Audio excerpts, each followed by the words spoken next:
এবারে ডেকে নিচ্ছি পরবর্তী প্রতিযোগীকে। সে এসেছে কিশোরগঞ্জের ইটনা থেকে। নাম তার আরিক হাসান আবিদ। হাফেজ আরিক হাসান আবিদ আসছে কিশোরগঞ্জের ইটনা থেকে।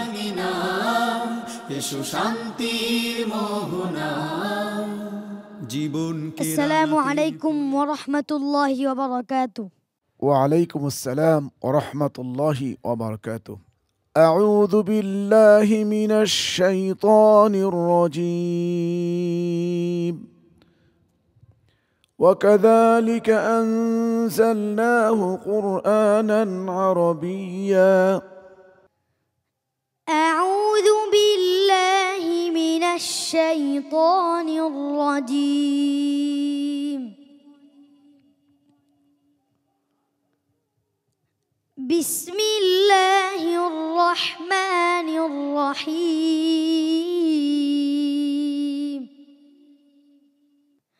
قالوا ما أخلفنا موعدك بملكنا ولكننا حملنا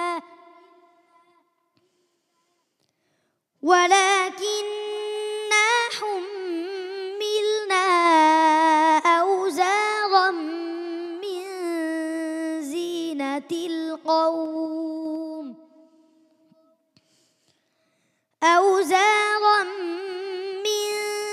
زينة القوم فقذفناها فكذلك ألقى السامري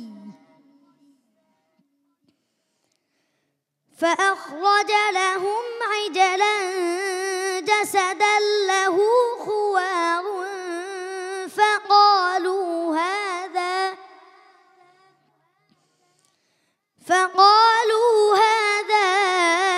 إلهكم وإله موسى فنسي أفلا يرون ألا يرجع إليهم قولا ولا يملك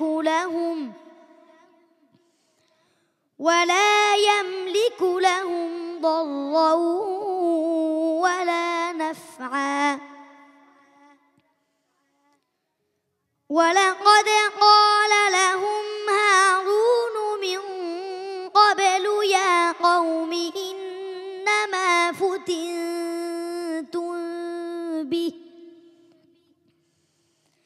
وإن ربكم الرحمن فاتبعوني وأطيعوا أمري. قالوا لن نبرح عليه عاكفين حتى يرجع إلينا موسى. قال يا هارون ما منعك إذ رأيتهم ضلوا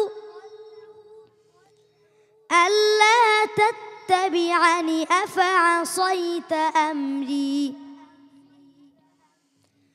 قال يا ابن أم لا تأخذ بلحيتي ولا برأسي إني خشيت أن تقول فرقت بين بني إسرائيل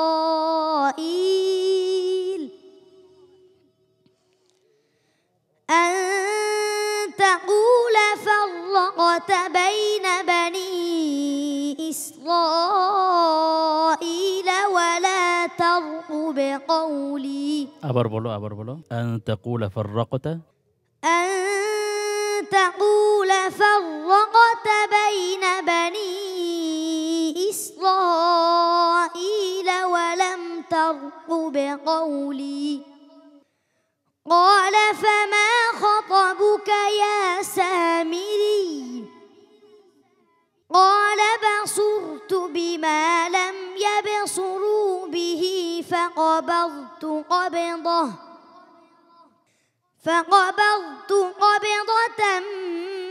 من الرسول আবার বলো فقبضت থেকে আবার বলো فقبضت قبضة فقبضت قبضة من أثر الرسول হবে فقبضت قبضة من أثر الرسول فنبذتها وكذلك سولت لي نفسي حسبك صدق الله العظيم صدق الله العظيم মাশাআল্লাহ। প্রিয় দর্শক, আরিক হাসান আবিদ এই ছোট্ট ছেলেটি পিএইচপি কোরআনের আলো 2025-এর টেলিভিশন রাউন্ডের শুরু থেকে এই পর্যন্ত আমার যদি ভুল না হয় 3টি পর্বে সে গ্রুপ চ্যাম্পিয়ন হয়েছে এবং প্রত্যেকটি পর্বেই সে ভালো পারফর্ম করেছে। আজ তার পারফরমেন্স কেমন ছিল জেনে আসব সম্মানিত বিচারক কারি জহিরুল ইসলাম সাহেবের কাছ থেকে। আমি কষ্ট পাচ্ছি যে এমন একটা প্রতিযোগী আমরা যদি হারাই ফেলি, আমি আগাম বলছি না, যদি আমরা হারাই ফেলি তাহলে আমি অনেক কষ্ট পাবো। দেখা যাক ইনশাল্লাহ বিচারকের রায় কি আসে, অপেক্ষা করো। মোহতারাম শোয়েব মোহাম্মদ আল আজহারি খুবই ভালো চমৎকার তেলাওয়াত করেছে তাজবিদ বা অন্যান্য দিক থেকে, কিন্তু একটু মিস্টেক হয়ে গেছে ইয়াদের। দোয়া রইল তোমার জন্য, তুমি এগিয়ে যাও ইনশাআল্লাহ। মাওলানা কাজী আবু বকর চাখারি, আমি দোয়া করি বাচ্চার জন্য ভবিষ্যৎ উজ্জ্বল হোক, সামনে যেন ভুল ত্রুটি ক্ষমা করে ও এগিয়ে যাবে এই প্রত্যাশা। আরিক হাসান আবিদ, আমরা দোয়া করছি তোমার জন্য, আল্লাহ রাব্বুল আলামিন তোমার পাশে থাকবেন ইনশাআল্লাহ। আসসালামু আলাইকুম ওয়া রাহমাতুল্লাহি ওয়া বারাকাতুহু। কোরআনের আলো, PHP কোরআনের